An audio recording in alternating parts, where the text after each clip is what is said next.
आप जो साइड में खड़े बीच में बैठ जाओगे तो अच्छा होगा, बैठना ही पड़ेगा। साइड में खड़े रहेंगे अच्छा रहेगा। आप भी बीच में आ जाओ भाई। हाँ, वो सारे नेता लोग हैं, उनका घाटा भला। ये जो हमारा टंटिया भील खेल मैदान हम लोगों ने पिछले साल ही, पिछला साल का मतलब एक साल भी पूरा नहीं हुआ है, समाज के सभी साथियों ने मिलकर के बनाया। उसमें आप सब पधारे।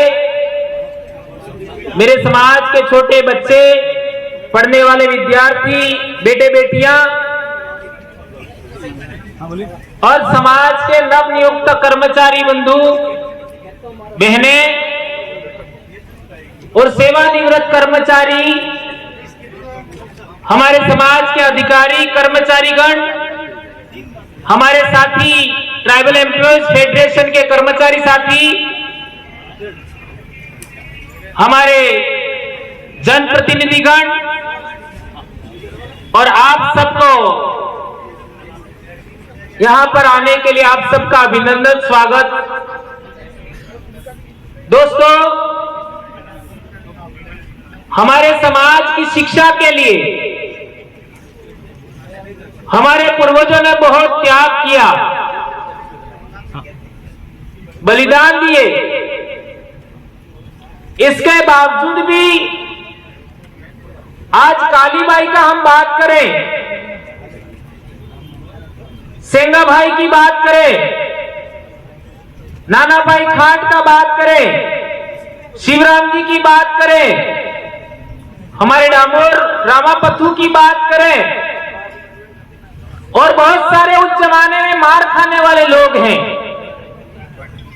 कहा जाता है कि जोत्रीपाल के करीब 40 के करीब लोगों को दंबोला थाने में भी उस जमाने में बंद कर दिया गया था। इन सभी लोगों की मेहनत से, इन लोगों की संघर्ष सक्षमता की वजह से, एक सेकंड भैया, सभी लोगों के सामूहिक प्रयासों से हमारे समाज को शिक्षा का अधिकार मिला। अब सवाल पैदा होता है कि हमारी शिक्षा रोकी किसने थी? मैं आप सब होता है कि हमारे समाज की पढ़ाई रोकी किसने थी? यह है बड़ा सवाल। जो बच्चे वर्तमान में पढ़ रहे हैं, 12वीं में हैं, कॉलेज में हैं, इन्हीं में से एक बच्चा खड़ा होकर के बताए कि हमारे समाज की पढ़ाई किसने रोकी थी। क्योंकि यह बात बहुत अच्छे तरीके से क्लियर होना जरूरी है, किसने रोका था हमारा पढ़ाई। कोई एक बताओ, कोई एक। देखो, यही बात अनक्लियर रह गई तो हमारे सारा इतिहास का ऐसे का तैसा हो जाएगा, हम कभी समझ नहीं पाएंगे। चलो, नवनिर्वाचित कर्मचारियों में से बताओ, कोई भी सिंगल, हमारी पढ़ाई किसने रोका था? हाँ, बैठिए। हमारी बहन ने बताया अंग्रेजों ने रोका था, जबकि ये बात गलत है। अंग्रेजों ने तो पढ़ाई शुरू करवाई थी। क्या बात कर रहे हो? कितना कपड़ा बनाया हमको? ये जितने इतिहासकार है वो कपड़ा कर रहे हैं। इन लोगों ने झूठी बात हमको समझाई। अंग्रेजों ने तो 3 विश्वविद्यालय खोले थे, और वो भी 1858 के आसपास। तो बताइए कि हमारी पढ़ाई किसने रोकी थी? वापस वही सवाल, नवनियुक्त कर्मचारी बताओ। नहीं तो आप नवनियुक्त नहीं हो, अभी भी मेरी पाठशाला में बैठना पड़ेगा।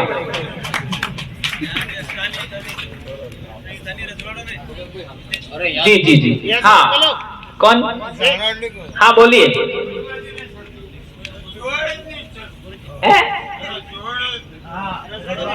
रजवाड़ा ने। काफी हद तक ये बात हमारे पूर्व सरपंच साहब की बात सच है। भारत देश में आज की तारीख में 70 विश्वविद्यालयों का आज तक पता लग गया। कितने? 70 विश्वविद्यालय, उनके भवन मिल गए। कौन से गांव में थे ये मिल गया, कौन पढ़ाता था, कौन पढ़ता था ये भी मिल गया। इसका मतलब है हमारे बाप दादे एक जमाने में पढ़े लिखे थे। हमको क्या सिखाया? आदि अनादि काल से हम कभी पढ़े ही नहीं, हम तो जंगली थे। यदि हमारे पूर्वज आदि अनादि काल से अनपढ़ थे और जंगली थे, तो हमारे बाप दादा आज से 700 साल पहले राजा कैसे थे? डूंगरपुर में हमारा बाप राजा था 700 साल पहले, 500 साल पहले हमारा बांसवाड़ा में राजा था, उदयपुर में हमारा राजा था। क्या वो अंतर थे? ये बात हमें समझनी पड़ेगी। और वापस मेरा खोल देना जरा। तो हमारी पढ़ाई किसने रोका? जब ये बात आप नहीं समझ पाओगे तो समस्या ये पैदा हो जाएगा कि कालीबाई का असली गुनहगार कौन है, सेंगाबाई रोड का असली गुनहगार कौन है, ये कभी पता नहीं लगेगा। नानाभाई खाट का असली गुनहगार कौन है, कभी पता नहीं लगेगा। और जितने भी आज तक हमारे समाज में पढ़े लिखे लोग हैं, राजनीतिक लोग हैं, उन्होंने हमको कभी सच नहीं बताया। मैं आपको बताता हूं, ये हमारा शामला जी, यार फोन डिस्चार्ज हो गया, चलो छोड़ो। अभी ये शामला जी, ये हमारे यहां पर शामला जी में हमारा आदिवासियों का मानो या फिर जो लोग बाहर से आए उनके पहले वाले लोगों का मानो, क्योंकि उनको आदिवासी ही कहना पड़ेगा। तो यहां पर भी एक बहुत बड़ा मठ हुआ करता था। शामला जी का पुराना नाम है देवनी मोड़ी। वहां पर मठ हुआ करता था, वहां लोगों को पढ़ाया जाता था। उसी से थोड़ा आगे बढ़ते हैं हम लोग, आनंद नगर। आज की तारीख में शहर का नाम आनंद नगर नहीं है, वडनगर। जो वडनगर है, जहां हमारे देश के प्रधानमंत्री आते हैं, उसका ओरिजिनल नाम आनंद नगर था। वहां पर भी कम से कम 20 से 30 हजार लोग रहते थे, पढ़ने और पढ़ाने वाले लोग। उससे आगे बढ़ते हैं तो भिनमाल, वहां पर भी उल्लेख मिला कि वहां पर भी मठ पर बहुत सारे लोग पढ़ा रहते थे और पढ़ा करते थे। हमको नहीं बताया। तो मनुस्मृति का नियम था कि कौन पढ़ेगा और कौन नहीं पढ़ेगा, कौन पढ़ाएगा और कौन नहीं पढ़ेगा। यह नियम था मनुस्मृति का 10वें अध्याय का। आप पढ़ करके उठा करके देख लीजिए, यही पढ़ करके अभी मैं सुनाने वाला था। और यही सासरपुर में एक भगत सम्मेलन था, वहां हमारे 2 शिक्षक साथी जो संचालन कर रहे थे, उनको भी मैं पढ़ा रहा था। उन्होंने नहीं पढ़ा, क्योंकि ये उपला माला है ना, वो भी आदिवासी होना चाहिए। हमारे समाज के कई लोगों का उपला माला आदिवासी का नहीं है। मैं क्या कहना चाहता हूं समझ सकते हो? ये क्या लिखा हुआ है पढ़ के सुनाइए, नहीं सुनाया। संत सुरमाल महाराज की भक्ति की ऐसी की तैसी कर दी लोगों ने। संत सुरमाल महाराज की भगत परंपरा का संबंध देवनी मोरी से हो सकता है, यह बात हमें समझना पड़ेगा। आज तक किसी ने देवनी मोरी में क्या होता था नहीं बताया। ये जो आज की तारीख में शामला जी में जो मंदिर है, वो मंदिर में भी 12 में से 8 पुजारी आदिवासी थे एक जमाने में, आज नहीं है। 12 में से 8। तो वहां जो भगत परंपरा शुरू हुई उसका संबंध उस देवरीपो मोरी की जो पूजा पद्धति थी, धर्म परंपरा था, उससे था। अब ईडर के राजा ने आदेश निकाला कि भाई ये तपस्या करने का काम कर रहे हैं। मनुस्मृति कहती है कि आदिवासियों को तपस्या करने का अधिकार नहीं है, ये मनुस्मृति कहता है, और मनुस्मृति को अंग्रेजों ने नहीं बनाई थी, ये बात समझना पड़ेगा। अभी जिस शीशे की बात करते हो, हिहू पावर की बात करो, ये तो ब्रह्मसूत्र का सिद्धांत है। ब्रह्मसूत्र क्या होता है किसी को पता नहीं। ब्रह्मसूत्र का नियम है कि जो लोग वेद पढ़ने के अधिकारी नहीं है, यदि वो वेद पढ़ते हुए सुन भी ले तो उनके कान में शीशा डालना चाहिए। ये लिखा होता राजेश ने पढ़ के सुनाया था। ये बात समझना पड़ेगा। आज कई कपोड़ाकार तो ऐसा बोलते हैं कि कालीबाई को अंग्रेजों ने गोली मारा नालायको। अरे मूर्खों, कल परसों की बात है, कालीबाई के जमाने के लोग अभी जिंदा है। मेरे घर में मेरे बाबा जिंदा है, वही शादी किया है। मेरे माता अब तक जिंदा है, वही के हैं। और भी कई लोग यहां के हैं और कहते हैं कि कालीबाई को अंग्रेज ने गोली मारी। शर्म करो थोड़ा सा। आज तक हमको नहीं पढ़ाया कि कालीबाई को गोली किसने मारी, आज तक किसी को पता नहीं। किसने आदेश निकाला था? हद तो तब होती है कि हम रास्ता पाल के लोगों को भी पता नहीं, 84 के लोगों को पता नहीं कि स्कूल बंद किसने करवाई, लाठियां किसने चलाई, गोली किसने मारी, आज तक पता नहीं। ये रामापथु डामोर पहली बार पता लग रहा है, ये हमारे लोगों ने पता लगाया। आज तक जोधरी के वो लोग 20 से 30 लोग थे जो थाने में बंद कर रखा, पानी नहीं पिलाया उन लोगों को, इनको स्वतंत्रता सेनानी तक नहीं माना। ये कितनी बड़ी बात है। ये सम्मान करना, सम्मान लेना, ये दूर की बात है। हमारे समाज को शिक्षा कैसे मिली, शिक्षा के लिए हमारे समाज के लोगों ने क्या क्या किया, क्या बलिदान किया, यह जानना होगा सबसे पहले। ये हर एक शिक्षक का दायित्व है, हर एक शिक्षिका का दायित्व है, हर एक बच्चे का दायित्व है, कर्तव्य है। ये डूंगरपुर का इतिहास पालों का इतिहास है। पाल क्या होती है वो जानो पहले, नहीं तो बहुत सारे लोग थे। पाल का मुखिया नाना भाई खाट ने क्यों शपथ ली कि मैं मर जाऊंगा लेकिन स्कूल नहीं बंद करने दूंगा। ये बात समझो। हमारी पाल रजवाड़ों को टैक्स भी नहीं देती थी। क्यों टैक्स नहीं देते थे, ये बात समझो।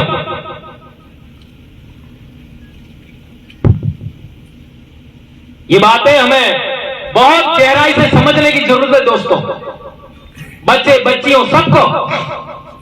तो ये शिक्षा का अधिकार हमको ऐसे नहीं मिला, जैसा मैं बता रहा था। बहुत सारे विश्वविद्यालय थे हमारे देश में, लेकिन हमको कपोड़ाकारों ने क्या पढ़ाया, क्या पढ़ाया हमको? हमारे गुरुकुल हुआ करते थे। एक गुरुकुल का अभी तक कोई अवशेष नहीं मिला, सिंगल एक। अभी कुछ दिन पहले हम सबसे बड़ी यूनिवर्सिटी जिसमें 10,000 विद्यार्थी आवासीय रहकर पढ़ते थे और 2-4 शिक्षक पढ़ाते थे, जिसमें चाइना से भी लोग पढ़ने आते थे, सेंट्रल एशिया से भी आते थे, कोरिया से आते थे, जापान से आते थे, इंडोनेशिया से आते थे, श्रीलंका से लोग पढ़ने के लिए आते थे। नालंदा वहां हम गए थे। वहां क्या व्यवस्था है देखो, एक सिंगल प्याऊ नहीं है। जो लोग बाहर से घूमने आते हैं उनके लिए प्याऊ नहीं है। सरकारें बड़ी बड़ी बातें करती हैं, वहां ठहरने के लिए कोई ढंग का आपका क्या कहते हैं सराय नहीं है। ये हमारे कई साथी ये भाई क्या नाम है एक तो भरत भाई और ये साथी आए थे, इनको पूछ लो, सुरेंद्र जी वगैरह। ये हाल है जहां शिक्षा था, इसलिए शिक्षा का महत्व समझिए। सबसे ज्यादा शिक्षा को लेकर के मैंने आज तक बोला है, उसका परिणाम क्या हुआ? उस जमाने में हमारे लोगों को गोलियां मारी गई। हमारे बच्चे आजकल अभी थोड़े दिनों बाद, जैसे अभी स्कूल शुरू हुई है, अभी शुरू हो जाएंगे व्रत त्योहार, तो बच्चे स्कूल जाना छोड़ देंगे और बाहर घूमते रहेंगे। तुमको शिक्षा का अधिकार ऐसे थोड़ी मिला है। यही बात मैंने बोला था और लोगों ने मेरे ऊपर केस ठोक दिया, न जाने क्या क्या कहा, क्या क्या नहीं कहा। आज हालात देख लो, 8वीं क्लास में बच्चों के 2 रास्ते स्टार्ट होते हैं। ध्यान से समझना मेरे बेटे बेटियों, 8वीं क्लास में बच्चों के 2 रास्ते स्टार्ट होते हैं। एक रास्ता शिक्षा की ओर मुड़ता है और एक रास्ता मौज मस्ती की ओर मुड़ता है। ध्यान देना, 8वीं क्लास की बच्चे ही बाल ऊंचा नीचा काटते हैं, अलग स्टाइल में फैशन बनाते हैं, मेहंदी लगाते हैं, नाखून रखते हैं। 8वीं क्लास से शुरू होता है। और जो बच्चे मौज मस्ती की ओर मुड़ गए, उनका भविष्य खत्म।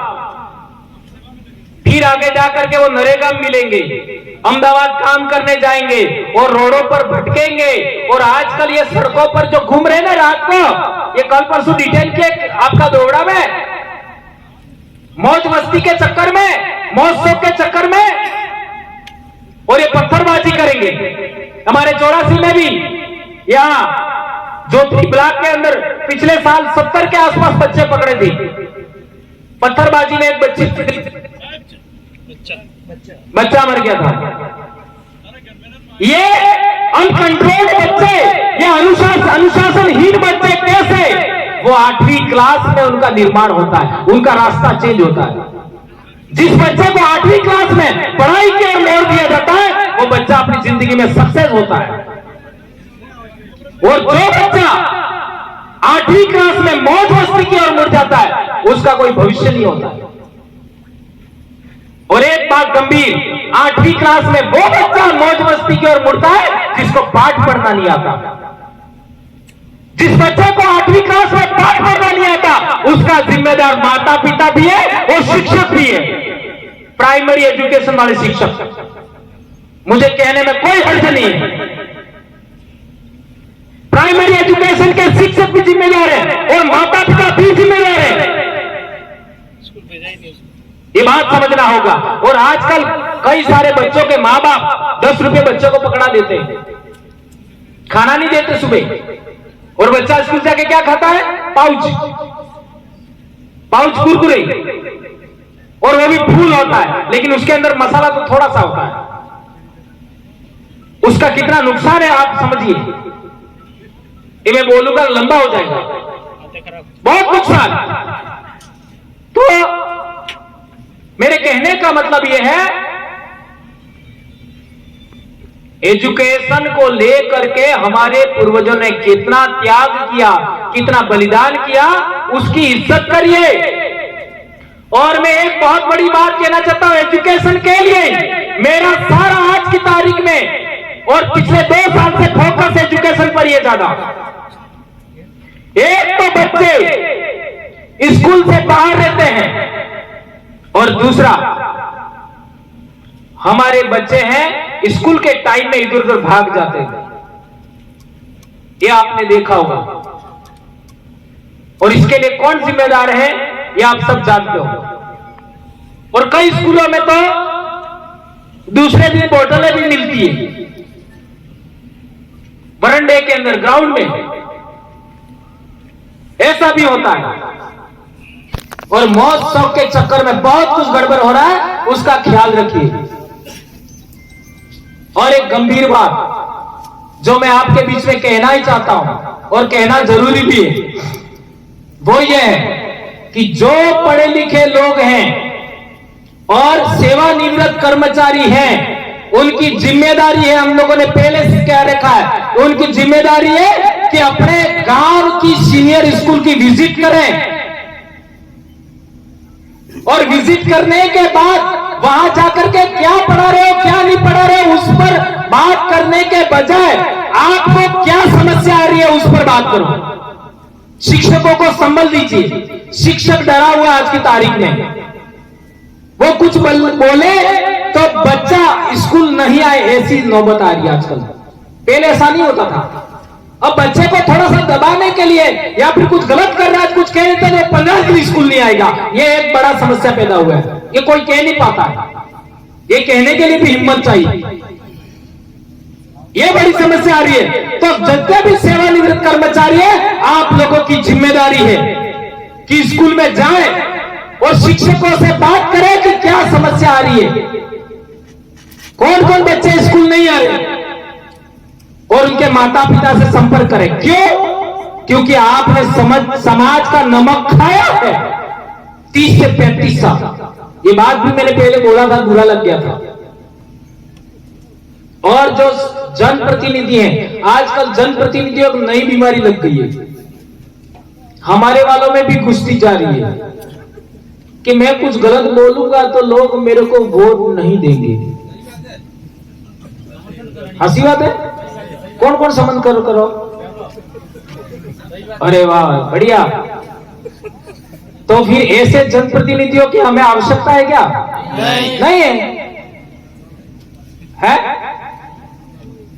खेतर ते हमें ओळा का खोटा बाटा हमें का पण मौज मस्ती तमें करो है। ऐसा ही है ना? ऐसा हरगिज नहीं होगा। आपका दायित्व है आप अपने इलाके के अंदर अपने गांवों में जो बच्चे रात को रोडों के आसपास इधर उधर रहते हैं उनको पकड़िए, उनके माता पिता से बच्चों से बात करिए और नहीं मानते तो उनको पुलिस में पकड़वाइए ताकि पूरे समाज का नाम बर्बाद हो, समाज की बदनामी ना हो।